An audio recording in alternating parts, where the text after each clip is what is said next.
Point 3. Message extrêmement important à livrer à la population. Il y aurait des solutions pour éviter que ça arrive à plein d'autres personnes après moi. Depuis que j'ai avoué ma maladie à ma boss. Par contre, je pète le feu. Je n'ai plus rien à perdre, ni rien à cacher. Je dis tout ce qui me passe par la tête sans avoir peur des conséquences car je vais mourir de toute façon. Ce que je sais, c'est que mes souffrances atroces achèvent. Une lueur d'espoir m'est apparue depuis que j'ai tout dit à ma boss. Et si elle acceptait ma condition et me permettait de travailler très fort lorsque je ne suis pas malade et de ne pas me sentir coupable quand je le suis, je pourrais probablement continuer à vivre et mes souffrances seraient tolérables. Pour que ça arrive, ça prendrait un miracle. Pourquoi pas un autre? Le fait que je sois toujours en vie en est vraiment un. Voici maintenant une description de ce qui me rend malade et de ce qui pourrait réellement m'aider. Quand je suis parti en congé sans solde, j'étais comme une batterie finie. T'as beau la recharger, elle s'épuise à vitesse grand V. Ce qui me magane le plus, c'est d'entendre mes collègues de travail se lamenter des frustrations qu'ils vivent. J'absorbe toute cette énergie comme une éponge. Je suis curieux, donc dès que quelqu'un parle autour, je perds ma concentration et je m'épuise vite. En plus, je connais beaucoup de solutions pour régler les problèmes à la source et à long terme. Mais j'ai l'impression d'avoir zéro de crédibilité. Quand je suis fonctionnel, je vois des choses que la plupart des gens ne voient pas. Et je ne parle pas ici de fantômes. Quand je suis en période génie et que je parle ou que je suggère des méthodes d'amélioration, ce que je dis vaut de l'or. Mais ceux qui auraient le pouvoir de concrétiser mes solutions n'y croient pas, car ils ne sont pas sur le terrain pour vivre nos frustrations. Et comme je n'ai jamais la stabilité de pousser pour faire réaliser mes idées, je ne peux souvent pas le prouver immédiatement. Genre, si tu es si bon, comment ça se fait que tu occupes toujours le même poste depuis 18 ans? En fait, ça me fait penser à une autre injustice que j'ai vécue. J'ai obtenu un poste temporaire d'1 an, d'une échelle salariale plus élevée et qui me convenait mieux. Le contrat était renouvelable annuellement et j'ai été renouvelé 2 fois.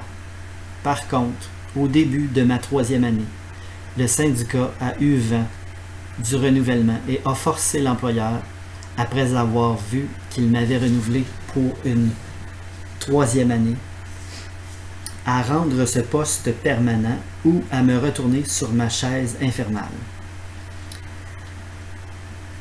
Le patron n'ayant pas le budget, c'est ce qu'on me dit, de rendre le poste permanent, j'ai donc dû retourner sur mon ancienne chaise, baisser de salaire en augmentant mon stress et me faire arracher cette job que j'aimais et qui aujourd'hui me permettrait de travailler quelquefois de la maison en télétravail.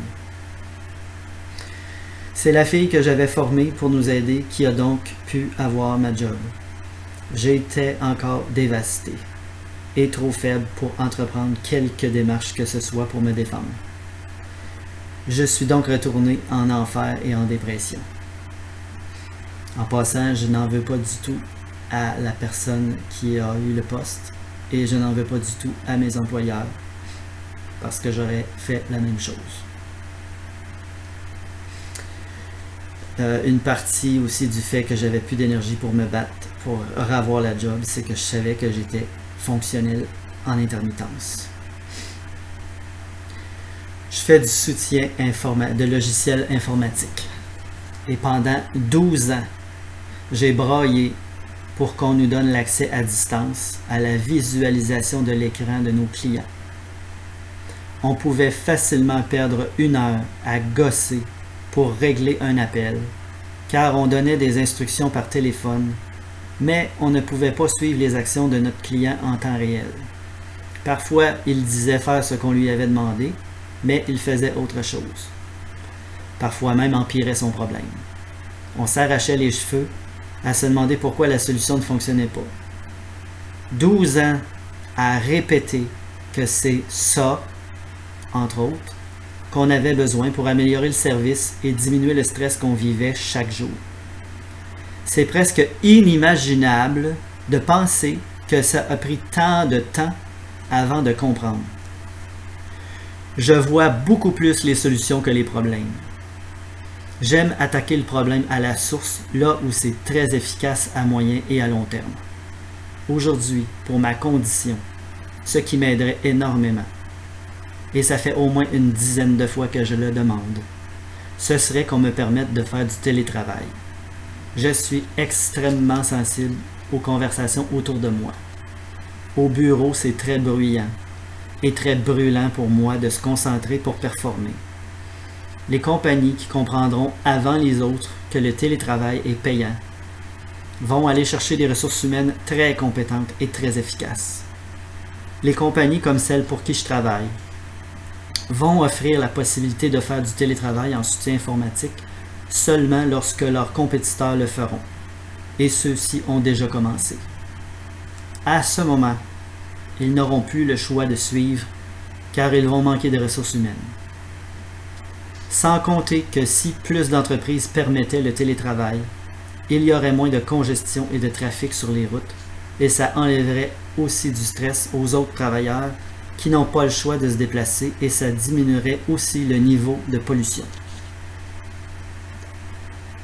Ma mission, finalement, ce n'était peut-être pas de vous léguer une composition musicale, mais plutôt de souffrir pendant 45 ans et d'avoir le guts d'être venu ici aujourd'hui pour ouvrir les yeux à ceux qui auraient le pouvoir de changer les choses. Mon gouvernement ne peut pas m'aider, car je suis malade. J'aurais besoin qu'on mette sur pied un programme pour m'aider, un genre de BS que j'utiliserais pour me monter une petite entreprise, mais que je rembourserais si je réussis financièrement un jour. La réponse, c'est non. On préfère donner un BS sans aucune possibilité de remboursement que d'aider quelqu'un de malade qui fait des efforts surhumains pour tenter de s'en sortir à moyen terme.